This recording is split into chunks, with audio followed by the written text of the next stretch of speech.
एक ऐसा राजा जो अपनी प्रजा की रक्षा करने के लिए खुद को एक वैम्पायर को सौंप देता है। ये कहानी है व्लाड की, जो कि 15वीं सदी में ट्रांसिल्वेनिया का शहजादा था। व्लाड इतना चाहबाज था कि उसकी प्रजा उसे ड्रैकुला कहकर बुलाती थी, यानी कि ड्रैगन का बेटा। उस समय हर जगह तुर्की की हुकूमत थी। व्लाड अपने चंद सैनिकों के साथ नदी के किनारे खड़ा था, जहां उन्हें एक तुर्क सैनिक का कवच मिलता है। वो समझ जाता है कि हो ना हो तुर्की सैनिक उसकी राजधानी में जासूसी कर रहे हैं। तुर्की सैनिकों को ढूंढते ढूंढते व्लाड अपने दो साथियों के साथ पहाड़ की चोटी पर चढ़ जाता है, जहां उन्हें एक गुफा दिखाई पड़ती है। जैसे ही वो लोग गुफा में जाते हैं, एक अजीब सा जीव व्लाड के दो साथियों को मार डालता है। वो ना तो कोई इंसान था और ना ही जानवर।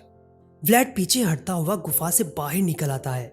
वापिस आकर वो सारी बात पादरी को बताता है। पादरी व्लाड को कहता है कि उनके पूर्वजों ने यह भविष्यवाणी की थी कि एक पिशाच इस सरजमीन पर राज करेगा। महल वापस जाकर व्लाड अपनी बीवी मेरीना और अपने बेटे इंग्रस से मिलता है। अगले दिन शाही दरबार में जश्न मनाया जा रहा था कि अचानक तुर्की सिपाही व्लाड के दरबार में आ जाते हैं। सैनिक व्लाड को कहते हैं कि तुर्की के सुल्तान ने व्लाड से 1000 बच्चों की मांग की है, जिसे वो अपनी सेना में शामिल करेगा, और मना करने पर तुर्की सुल्तान ट्रांसिल्वेनिया का नामो निशान खत्म कर देगा। ये कहकर वो सैनिक वहां से चले जाते हैं। व्लाड अब बहुत ज्यादा परेशान था, क्योंकि वो अपनी प्रजा के बच्चों को ऐसे ही सुल्तान के हवाले नहीं कर सकता था, और मना करने पर उसकी सारी प्रजा की जान दांव पर थी। व्लाड की बीवी कहती है कि उसे सुल्तान से जाकर बात करनी चाहिए, शायद इस मुसीबत का कोई हल निकल आए। व्लाड तुर्किस्तान जाकर सुल्तान को कहता है कि मैं अपनी प्रजा के बच्चों को आपके हवाले नहीं कर सकता, उसके बदले आप जितना सोना चांदी चाहो मैं आपको देने को तैयार हूँ। लेकिन सुल्तान कहता है कि अगर व्लाड अपने बेटे इंग्रस को उसके हवाले कर दे तो शायद वो बाकी बच्चों को बख्श दे। अब व्लाड के पास और कोई चारा नहीं बचता। वो अपने बेटे को तुर्की सिपाहियों के हवाले करने के लिए ले आता है, लेकिन तभी तुर्किश कमांडर व्लाड के परिवार को बुरा भला कहने लगता है। तभी व्लाड के अंदर का राक्षस जाग उठता है और वो सभी तुर्किश सैनिकों को मौत के घाट उतार देता है। अब हालात मजीद खराब होने वाले थे, क्योंकि तुर्किश सैनिकों को मारने का मतलब था कि सुल्तान के खिलाफ जंग का ऐलान करना। व्लाड अपने बीवी और बच्चों को सैनिकों के साथ वापस महल भेज देता है और खुद वापस उसी पहाड़ पर चला जाता है जहां उस वैम्पायर ने इसके साथियों को मारा था। पिशाच व्लाड को कहता है कि किसी इंसान में इतनी हिम्मत नहीं कि वो दोबारा मेरी गुफा में आ सके, लेकिन तुम कुछ अलग हो। व्लाड उसे कहता है कि मुझे अपनी प्रजा की रक्षा करने के लिए वैम्पायर की शक्तियों की जरूरत है। वैम्पायर उसे अपना खून निकाल कर दे देता है, जिसे पीने से व्लाड एक वैम्पायर बन जाएगा, लेकिन साथ ही कुछ चेतावनियां भी देता है कि अगर तुमने 3 दिन अपने आप को खून पीने से रोक लिया तो तुम वापिस से इंसान बन जाओगे, लेकिन अगर तुमने खून पी लिया तो तुम हमेशा के लिए वैम्पायर बनकर रह जाओगे और मैं भी इस गुफा से आजाद हो जाऊंगा। यह सुनने के बाद व्लाड वैम्पायर का खून पीकर वैम्पायर बन जाता है। दूसरी तरफ सुल्तान के 1000 सैनिक व्लाड के महल पर धावा बोल देते हैं। तभी वहां व्लाड आ पहुंचता है और सुल्तान के 1000 सैनिकों को अकेले ही मौत के घाट उतार देता है। व्लाड के सैनिकों को अपनी आंखों पर यकीन नहीं आ रहा था। व्लाड की प्रजा में भी ये बात फैलने लग जाती है कि उनका राजा एक दानव बन चुका है। फिर व्लाड अपनी सभी प्रजा को लेकर पहाड़ों में छुपे एक महल की ओर जाने लगता है, ताकि सुल्तान की तोपें उन तक ना पहुंच सके। जब सुल्तान को पता लगता है कि उसके 1000 सैनिक मारे जा चुके हैं, तो वो 1,00,000 सैनिकों को व्लाड पर हमला करने के लिए भेज देता है। इधर पहाड़ों पर चलते हुए व्लाड और उसके सैनिक कुछ देर आराम करने के लिए रुकते हैं। अपने सैनिकों को खाता देख व्लाड का खुद पर से काबू खोने लगता है। उसे खून पीने की प्यास सताने लगती है, इसीलिए वो जंगल में चल पड़ता है ताकि किसी को नुकसान ना पहुंचा बैठे। जंगल में व्लाड को एक आदमी दिखाई पड़ता है जो कि शैतान की पूजा करता था। उसे व्लाड की असलियत पता थी, इसीलिए वो अपना खून एक ग्लास में डालकर व्लाड के आगे करता है, ताकि व्लाड उसे पीकर हमेशा के लिए एक शैतान बन जाए।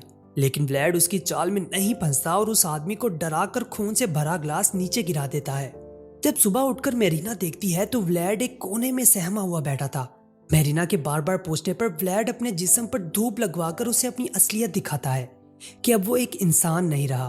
व्लाड उसे सारी सच्चाई बताता है कि अगर उसने 3 दिन खून ना पिया तो वो वापिस से इंसान बन जाएगा।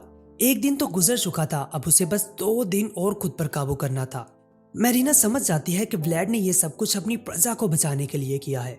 सभी सैनिक महल की ओर बढ़ने लगते हैं, लेकिन व्लाड क्योंकि धूप में नहीं निकल सकता था, इसीलिए मेरीना सबसे झूठ बोल देती है कि उनका राजा दुश्मन की सेना का जायजा लेने गया है।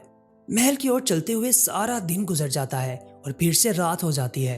रात होते ही सुल्तान के कुछ सैनिक मेरीना और बाकी टोली पर हमला कर देते हैं। दूसरी तरफ व्लेड भी तंबू से निकलकर मेरीना और बाकी लोगों को बचाने आ पहुंचता है। आखिरकार वो सभी सही सलामत महल तक पहुंच जाते हैं। अगली सुबह व्लेड अपने सैनिकों का जायजा ले रहा था, तभी पादरी नोट करता है कि व्लेड धूप से बच बच कर चल रहा है, इसीलिए पादरी को व्लेड पर शक होने लगता है। अंदर जाकर पादरी विंडो पर से कपड़ा हटा देता है, जिससे कि व्लेड की स्किन जलने लगती है। हर तरफ तहलका मच जाता है कि उनका राजा अब शैतान बन चुका है, जिसके चलते व्लेड के अपने लोग ही उसे एक कोठरी में बंद करके आग लगा डालते हैं। मेरीना सबको समझाने की कोशिश करती है कि व्लेड ने यह सब हमारे लिए ही किया है। तभी व्लेड आग में से बगैर जले बाहर आ निकलता है। सारी प्रजा व्लेड के गुस्से का शिकार होने ही वाली थी कि मेरीना ने व्लेड को शांत कर दिया। एक पल के लिए व्लेड अपने बेटे की ओर देखता है और अपने लोगों को माफ कर देता है। इधर सुल्तान अपने 1 लाख फौज को लेकर व्लेड के महल तक पहुंचने वाला था। व्लेड देखता है कि वो चमगादड़ों को काबू कर सकता है, इसीलिए चमगादड़ों की सेना खड़ी करके सुल्तान की फौज पर हमला कर देता है।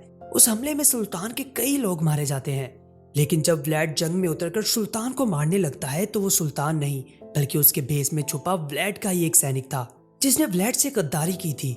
दूसरी तरफ सुल्तान के सैनिक महल में दाखिल होकर सबका कत्ल करने लगे थे। मेरीना और व्लेड के बेटे पर भी हमला होता है। मेरीना की चीख सुनकर व्लेड जल्दी से वापस महल पहुंचता है, लेकिन तब तक बहुत देर हो चुकी थी। मेरीना महल की दीवार से नीचे गिर चुकी थी। व्लेड उसे बचाने के लिए कूदता है, लेकिन मेरीना नहीं बचती।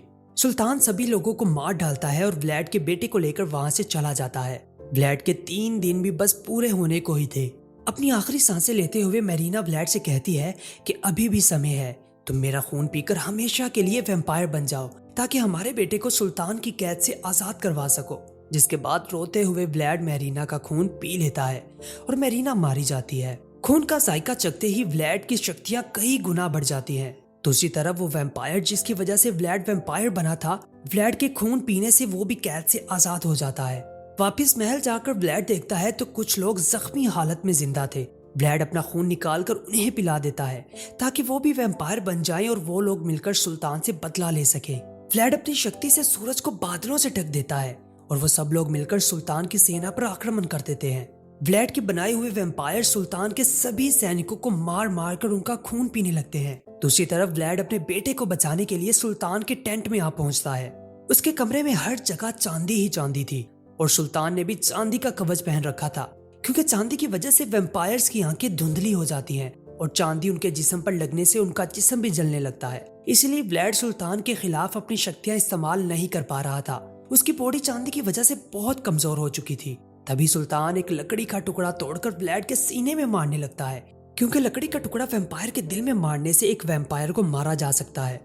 लेकिन व्लेड किसी तरह खुद को बचा लेता है और वही लकड़ी सुल्तान के सीने में गाड़ डालता है और आखिरकार अपने बेटे को बचाकर बाहर आ निकलता है।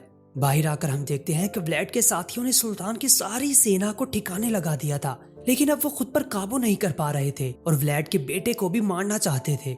व्लेड ने एक वैम्पायर के दिल में भाला गाड़ दिया, जिसके साथ ही उसका जिस्म हड्डियों समेत पल भर में पिघल गया। बाकी सारे वैम्पायर्स इंग्रस की ओर बढ़ने लगे। तभी पादरी अपना क्रॉस लेकर वहां पहुंचा। पादरी के क्रॉस से सभी वैम्पायर्स डरने लगे। व्लेड ने इंग्रस को यह कहकर पादरी के हवाले कर दिया कि वो उसे हमेशा प्यार करता रहेगा। ये कहकर व्लेड ने अपनी शक्तियों से सूरज के आगे से बादलों को हटा दिया। धूप पड़ते ही सारे वैम्पायर्स मारे गए। व्लेड का जिस्म भी पूरी तरह से जल गया। अब हम देखते हैं कि ट्रांसिल्वेनिया की गद्दी पर व्लेड के बेटे इंग्रस को बिठा दिया गया, जो कि व्लेड की जगह राजा बनकर अपनी प्रजा की रक्षा करेगा। इधर वही शैतान की पूजा करने वाला शख्स व्लेड की बॉडी को उठाकर उसके मुंह में अपने खून की बूंदें डालता है, जिसके साथ ही व्लेड दोबारा से जिंदा हो जाता है। कई 100 साल बीत जाते हैं और समय आता है 2014 का, जहां व्लेड सूट पहनकर घूम रहा था। इसे अपनी पत्नी मेरीना जैसी ही एक लड़की दिखाई पड़ती है। व्लेड इसके साथ बातचीत करने लगा था, लेकिन दूर टेबल पर एक शख्स व्लेड को देख रहा था, जो कि कोई और नहीं बल्कि वही वैम्पायर था जिसने व्लेड को पिशाच बनाया था। व्लेड को देखकर वो वैम्पायर बोलता है कि खेल तो अभी शुरू हुआ है, जिसके साथ ही ये मूवी अपने अंत को पहुंचती है। मूवी पसंद आई हो तो वीडियो को लाइक और चैनल को सब्सक्राइब कर देना। मिलते हैं एक और स्टोरी के साथ, तब तक के लिए गुड बाय।